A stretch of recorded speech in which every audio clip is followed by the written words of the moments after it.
ಎಲ್ಲರಿಗೂ ನಮಸ್ಕಾರ. Welcome to my channel. ಇವತ್ತಿನ ವಿಡಿಯೋದಲ್ಲಿ ಕ್ಯಾಪ್ಸಿಕಮ್ಮಿಂದ ಒಂದು ಈವ್ನಿಂಗ್ ಸ್ನ್ಯಾಕ್ಸ್ನ ತಿಳಿಸ್ಕೊಡ್ತಾ ಇದ್ದೀನಿ. ಇದು ಕಾಫಿ ಜೊತೆಗೆ ಟೀ ಜೊತೆಗೆ ಸಖತ್ ರುಚಿಯಾಗಿರುತ್ತೆ. ನೋಡಿ, ಇಲ್ಲಿ ನಾನು ಕ್ಯಾಪ್ಸಿಕಮ್ನ ಉದ್ದುದ್ದಾಗಿ ಕಟ್ ಮಾಡ್ಕೊಳ್ತಾ ಇದ್ದೀನಿ. ಚೆನ್ನಾಗಿ ಒಂದ್ಸರಿ ವಾಶ್ ಮಾಡ್ಕೊಂಡ ನಂತರ ನಾವು ಕ್ಯಾಪ್ಸಿಕಮ್ನ ಕಟ್ ಮಾಡ್ಕೊಳ್ಬೇಕಾಗುತ್ತೆ.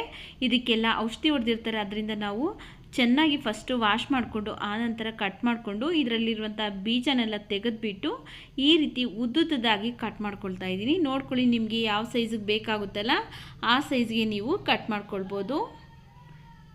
ನೋಡಿ, ಈ ರೀತಿಯಾಗಿ ಕಟ್ ಮಾಡಿ ಇಟ್ಕೊಂಡಿದ್ದೀನಿ. ಈ ರೀತಿ ಸೈಜ್ಗೆ ನಾನಿಲ್ಲಿ ಕಟ್ ಮಾಡ್ಕೊಂಡಿದ್ದೀನಿ, ಅಂದರೆ ಒಂದು ಅರ್ಧ ಇಂಚು ಅಗಲ ಕಟ್ ಮಾಡ್ಕೊಂಡಿದ್ದೀನಿ.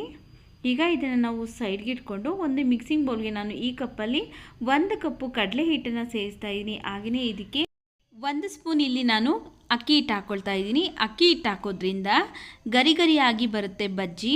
ನಾನಿಲ್ಲಿ ಸೋಡಾ ಪುಡಿ ಸೇರಿಸ್ತಾ ಇಲ್ಲ, ಜಸ್ಟ್ 1 ಸ್ಪೂನ್ ನಾನಿಲ್ಲಿ ಅಕ್ಕಿ ಹಿಟ್ಟು ಅಷ್ಟೇ ಹಾಕ್ಕೊಂಡಿದ್ದೀನಿ. ಆನಂತರ ಇದಕ್ಕೆ 1 ಸ್ಪೂನ್ ನಾನಿಲ್ಲಿ ಖಾರದ ಪುಡಿ ಹಾಕ್ಕೊಳ್ತಾ ಇದ್ದೀನಿ.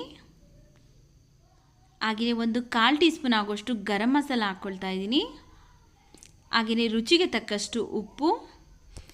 ಈಗ ಇದಕ್ಕೆ 1/4 ಸ್ಪೂನ್ ಆಗುವಷ್ಟು ಅಜ್ವೈನ್ನ ಈ ರೀತಿ ಕೈಯಿಂದ ಕ್ರಷ್ ಮಾಡಿ ಹಾಕ್ಕೊಳ್ತಾ ಇದ್ದೀನಿ, ಅಂದರೆ ಉಜ್ಜಿಬಿಟ್ಟು ಹಾಕ್ಕೊಳ್ತಾ ಇದ್ದೀನಿ. ಉಜ್ಜಿಬಿಟ್ಟು ಹಾಕ್ಕೊಳ್ಳೋದ್ರಿಂದ ಫ್ಲೇವರ್ ತುಂಬ ಚೆನ್ನಾಗಿ ಬಿಟ್ಕೊಳ್ಳುತ್ತೆ. ಹಾಗೆಯೇ ಅಜ್ವೈನ್ ಹಾಕೋದ್ರಿಂದ ಚೆನ್ನಾಗಿ ಜೀರ್ಣ ಆಗುತ್ತೆ. ಈಗ ಇದಕ್ಕೆ ನಾನು ಒಂದು ಸ್ವಲ್ಪ ನೀರನ್ನು ಸೇರಿಸ್ಕೊಳ್ತಾ ಈ ರೀತಿ ಬಜ್ಜಿ ಹಿಟ್ಟನ್ನು ಅದಕ್ಕೆ ಕಲಿಸ್ಕೊಂಡಿದ್ದೀನಿ. ಒಂದೇ ಸರಿ ನೀರನ್ನು ಹಾಕ್ಕೊಳ್ಳೋದಕ್ಕೆ ಹೋಗಬೇಡಿ, ಒಂದು ಸ್ವಲ್ಪನೇ ನೀರನ್ನು ಹಾಕ್ಕೊಳ್ತಾ ಈ ರೀತಿ ಅದಕ್ಕೆ ಕಲಿಸ್ಕೊಳ್ಬೇಕು. ಈಗ ಬಜ್ಜಿ ಮಾಡೋದಕ್ಕೆ ಹಿಟ್ಟು ರೆಡಿಯಾಗಿದೆ. ನಾವು ಫಸ್ಟೇ ಕ್ಯಾಪ್ಸಿಕಮ್ನ ಕಟ್ ಮಾಡ್ಕೊಂಡಿದ್ರಲ್ಲ, ಆ ಕ್ಯಾಪ್ಸಿಕಮ್ನ ಇದರಲ್ಲಿ ಈ ರೀತಿಯಾಗಿ ಡಿಪ್ ಮಾಡಿಕೊಂಡು ನಾವು ಎಣ್ಣೆಯಲ್ಲಿ ಫ್ರೈ ಮಾಡ್ಕೊಳ್ಳೋಣ ಬನ್ನಿ. ನಾನಿಲ್ಲಿ ಎಣ್ಣೆನ ಚೆನ್ನಾಗಿ ಬಿಸಿ ಮಾಡಿಕೊಂಡು ಆನಂತರ ಸ್ಟವ್ ಉರಿನ ಮೀಡಿಯಮ್ ಫ್ಲೇಮಲ್ಲಿ ಇಟ್ಕೊಂಡು ಒಂದೊಂದಾಗಿ ಕ್ಯಾಪ್ಸಿಕಮ್ನ ಬಜ್ಜಿ ಹಿಟ್ಟಲ್ಲಿ ಅದ್ಬಿಟ್ಟು ನಾವು ಫ್ರೈ ಮಾಡ್ಕೊಳ್ಬೇಕು.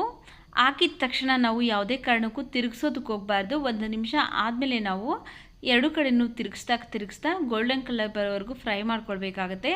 ಹಾಕಿದ ತಕ್ಷಣ ತಿರುಗಿಸ್ಬಿಟ್ರೆ ಏನಾಗುತ್ತೆ ಅಂದರೆ ಇದಕ್ಕೆ ಹಾಕಿರುವಂತಹ ಕೋಟಿಂಗ್ ಎಲ್ಲ ಬಿಟ್ಕೊಂಡ್ಬಿಡುತ್ತೆ. ಅದರಿಂದ ನಾವು 1 ನಿಮಿಷ ಆದಮೇಲೆ ನಾವು 2 ಕಡೆಯೂ ತಿರುಗಿಸ್ತಾ ಫ್ರೈ ಮಾಡ್ಕೊಳ್ಬೇಕು. ಲೈಟಾಗಿ ಗೋಲ್ಡನ್ ಕಲರ್ ಬರೋವರೆಗೂ ಫ್ರೈ ಮಾಡ್ಕೊಳ್ಬೇಕು. ಹೈ ಫ್ಲೇಮಲ್ಲೆಲ್ಲ ಇಡೋದಕ್ಕೆ ಹೋಗಬೇಡಿ, ಮೀಡಿಯಮ್ ಫ್ಲೇಮಲ್ಲಿ ಇಟ್ಕೊಂಡು ನಾವು ಚೆನ್ನಾಗಿ ಫ್ರೈ ಮಾಡ್ಕೊಳ್ಬೇಕು.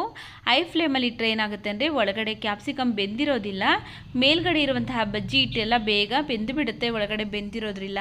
ಅದರಿಂದ ನಾವು ಮೀಡಿಯಮ್ ಫ್ಲೇಮಲ್ಲಿ ಇಟ್ಕೊಂಡು ಈ ರೀತಿ ಕಲರ್ ಬರೋವರೆಗೂ ಫ್ರೈ ಮಾಡಿ ತೆಗೆದುಕೊಳ್ತಾ ಇದ್ದೀನಿ.